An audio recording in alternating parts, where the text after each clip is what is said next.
At the beginning of the 1980s, Dubai was still far from the futuristic image that would come to define its identity in the decades ahead. The city was, essentially, an urban center in transition, supported by oil revenues and a strategic position along the Persian Gulf. Although oil had already begun transforming the economy since its discovery in the 1960s, Dubai did not possess reserves comparable to those of its neighbor Abu Dhabi, creating an urgent need to think beyond this finite resource. This limitation, rather than being a constraint, would become the primary driver of its economic reinvention. The urban landscape of Dubai in 1980 was dominated by low-rise buildings, developing roads and vast stretches of desert surrounding the city's core.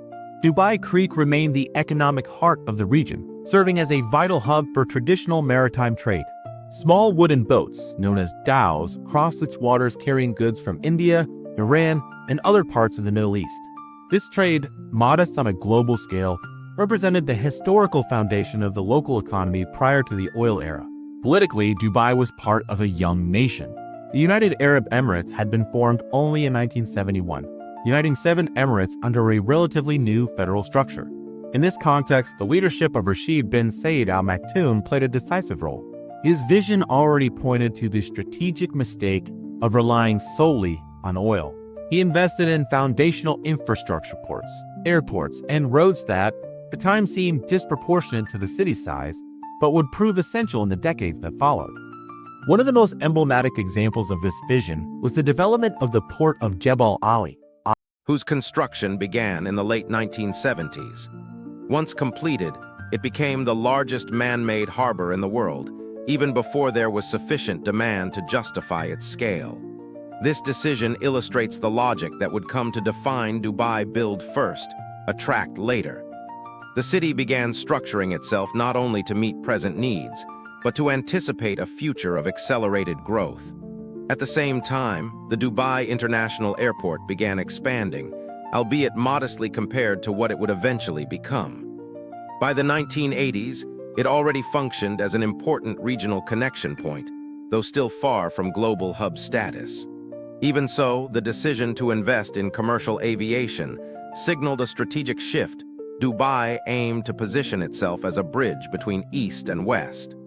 Socially, the city was undergoing a quiet transformation. The population was small, but began to grow with the arrival of foreign workers drawn by emerging opportunities. This early migration wave would mark the beginning of a radical demographic shift, eventually turning Dubai into one of the most international cities in the world. However, in 1980, this diversity was still in its early stages, coexisting with a society deeply rooted in Arab and Islamic traditions. Economically, although oil still represented a significant portion of revenue, there was already a clear movement toward diversification. Trade, services, and logistics began gaining ground. Unlike other cities in the region that relied almost exclusively on natural resources, Dubai started building an economy based on flow of goods, people, and capital.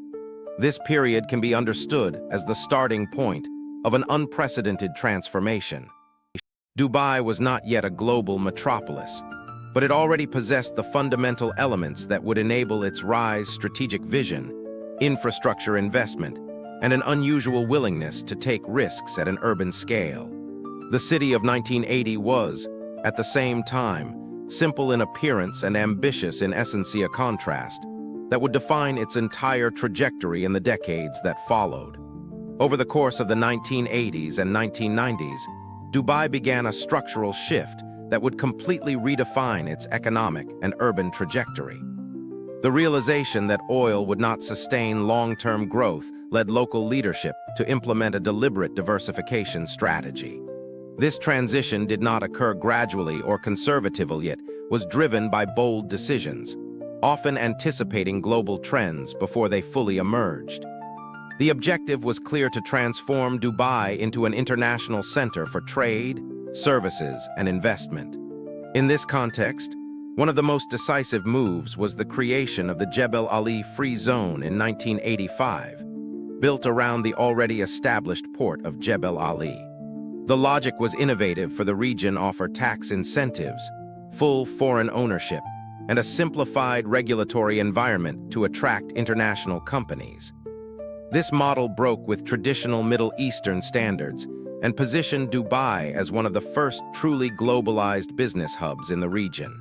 Within a few years, hundreds of multinational companies established operations in the zone, creating an economic ecosystem that did not rely directly on oil. At the same time, the aviation sector underwent a strategic transformation with the founding of Emirates Airline in 1985. Initially modest, the airline was built with an uncommon level of ambition to connect Dubai directly to the world's major markets. Throughout the 1990s, the expansion of international routes and fleet modernization turned the company into a key driver of the city's growth. The Dubai International Airport, which had once operated on a regional scale, began positioning itself as a global hub, linking Europe, Asia, and Africa through a single strategic point. Urban expansion followed this economic transformation. During the 1990s, Dubai began developing more complex infrastructure, with modern highways, planned commercial zones, and real estate projects that already hinted at a shift in architectural standards. The city was no longer a scattered collection of buildings, it was evolving into a structured urban center. This growth was not only physical, it represented a change in mindset. Dubai was being planned as a global product, designed to attract foreign investment at scale. Another central element of this period was the consolidation of Dubai's international image. Unlike cities that grew organically, Dubai deliberately built its global brand. International events, open policies toward foreign capital, and a highly competitive business environment helped position the city as a reliable destination for companies and investors. This urban branding strategy was as important as physical infrastructure, as it created a perception of opportunity that continuously attracted new flows of capital. At the same time, the city's demographics changed rapidly. The massive arrival of expatriates professionals, traders, and workers from around the world began transforming Dubai into one of the most multicultural environments on the planet. This diversity not only supported economic growth, but also created a unique social dynamic where different cultures coexisted within a system highly oriented toward business. By the end of the 1990s, Dubai had established the foundations of an economic model that would become a global reference in economy centered on services, logistics, international trade, and mobility. Oil, while still present, was no longer the dominant element. The city had achieved something rare on a regional scale, reducing its dependence on natural resources before they became a structural problem. This period marks the definitive transition between a growing regional city and a future global metropolis. The decisions made between 1980 and the late 1990s not only accelerated urban development, but also redefined Dubai's role on the international stage. The city was no longer simply expanding, it was being strategically built to become one of the world's leading economic centers. From the early 2000s onward, Dubai entered a phase of growth that exceeded any conventional pattern of urbanization. What had been planned in previous decades began to materialize on an unprecedented scale, driven by massive inflows of international capital, abundant credit, and an aggressive global positioning strategy. The city transformed not only into an economic center, but into a symbol of architectural ambition and urban innovation. The real estate sector became the primary engine of this transformation.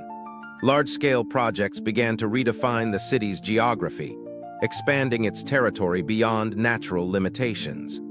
One of the most iconic examples was the construction of Palm Jumeirah, an artificial island shaped like a palm tree that quickly became a global landmark. Projects like this did more than increase residential and tourism capacity, they served as powerful marketing tools, projecting Dubai to the world as a place where the impossible was executed. At the same time, the development of Dubai Marina created a new urban center focused on high-end residential living, with densely packed skyscrapers along man-made waterways. This urban model reflected a clear shift. Dubai was not just growing, it was reinventing itself as a vertical, compact, and highly valued global real estate market. The peak of this expansion phase was the construction of the Burj Khalifa, which began in 2004 and was completed in 2010. Designed to be the tallest building in the world, it became the ultimate symbol of Dubai's ambition. Its construction was not just an engineering achievement, but a strategic statement. The city sought global visibility on a scale no other metropolis had attempted at the time. This period also marked Dubai's consolidation as a luxury tourism destination. Iconic hotels, massive shopping centers, and exclusive experiences began attracting millions of visitors every year. Tourism shifted from being complementary to becoming one of the central pillars of the local economy. The city was no longer selling just infrastructure, it was selling a complete experience. Luxury, modernity, and urban spectacle. However, this accelerated expansion brought significant risks. Dependence on external financing and continuous real estate appreciation created a speculative bubble. In 2008, with the global financial crisis triggered by the collapse of the U.S. housing market, Dubai experienced a sharp slowdown. Projects were halted, property prices dropped significantly, and investor confidence was temporarily shaken. Despite the impact, the response was swift and strategic. With financial support from Abu Dhabi, Dubai stabilized its economy and resumed growth within a few years. This recovery demonstrated the resilience of the economic model built over previous decades. Rather than collapsing, the city used the crisis as a point of adjustment, restructuring debt and strengthening its financial base. By the end of this phase, Dubai had already established itself as one of the most recognized cities in the world. Its urban landscape had been completely transformed, shifting from a desert-dominated setting to one of the most impressive skylines on the planet. More than that, the city redefined the concept of urban development in the 21st century, proving that strategic planning, massive investment, and global vision could accelerate decades of growth into just a few years. This stage represents the moment when Dubai ceased to be merely an ambitious project and became an undeniable reality on the international stage. The city was no longer a promenade, was a rapidly expanding urban phenomenon whose influence began to extend beyond its borders, inspiring development models in other regions of the world. By 2025, Dubai can no longer be interpreted simply as a city in growth. It has established itself as one of the world's leading centers of economy, tourism, and innovation. The contrast with Dubai in 1980 is so extreme that it feels like two entirely different places. What was once a modest urban center surrounded by desert has become a highly vertical, globally connected metropolis structured to operate continuously at an international scale. The Burj Khalifa remains the most visible symbol of this transformation, dominating the skyline and serving as a marker of the city's architectural ambition. However, it is only one piece of a much larger system. Around it, entire districts have been designed to integrate commerce, tourism, technology, and residential life into a highly efficient urban network. The city now operates as a global platform where business, innovation, and international flows coexist seamlessly. One of the key milestones in this consolidation was the hosting of the Expo 2020 Dubai, which, although postponed to 2021 due to the pandemic, marked a defining moment in the city's global projection. The event attracted millions of visitors and reinforced Dubai's image as a center of innovation and global cooperation. The infrastructure developed for the exposition gave rise to new urban districts, further expanding the city's ability to attract investment and international talent. Dubai's economy in 2025 is highly diversified. Sectors such as tourism, aviation, finance, technology, and logistics dominate the landscape, while oil accounts for only a small fraction of total revenue. The Dubai International Airport has become one of the busiest in the world for international traffic, solidifying the city's position as a major global hub. This constant connectivity allows Dubai to function as an intersection point between continents, facilitating the movement of people and business at massive scale. In addition, the city has invested heavily in technology and urban innovation. Projects focused on autonomous mobility, artificial intelligence, and sustainability have begun to be integrated into urban planning, transforming Dubai into a testing ground for future city solutions. This approach reinforces the strategy that has always defined its growth, anticipating trends and building infrastructure before demand becomes evident.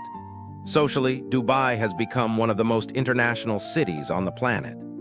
The majority of its population consists of expatriates, creating a unique multicultural environment where different cultures, languages, and practices coexist. Within a highly organized system, this diversity is not just a demographic feature rate, is a central component of the city's economic functionality, supporting entire sectors, with a global workforce. However, this transformation also raises structural questions. Rapid growth has introduced challenges related to sustainability, inequality, and dependence on external flows of capital and labor. Even so, the adaptability demonstrated over the past decades suggests that Dubai will continue to adjust its model as new pressures emerge. When observing the full trajectory from 1980 to 2025, it becomes clear that Dubai did not follow a traditional path of urban development. Instead, it built its own model, based on strategic vision, rapid execution, and a continuous willingness to take risks at scale. The city evolved from a regional trading point into a global reference for urban transformation. Today, Dubai represents more than a city. It stands as a case study of how planning, ambition, and global positioning can completely redefine the destiny of a territory within just a few decades. Its impact extends far beyond its borders, influencing urban policies, economic strategies, and architectural projects across the world. What began as a calculated gamble in the desert has become one of the most remarkable urban narratives of the 21st century.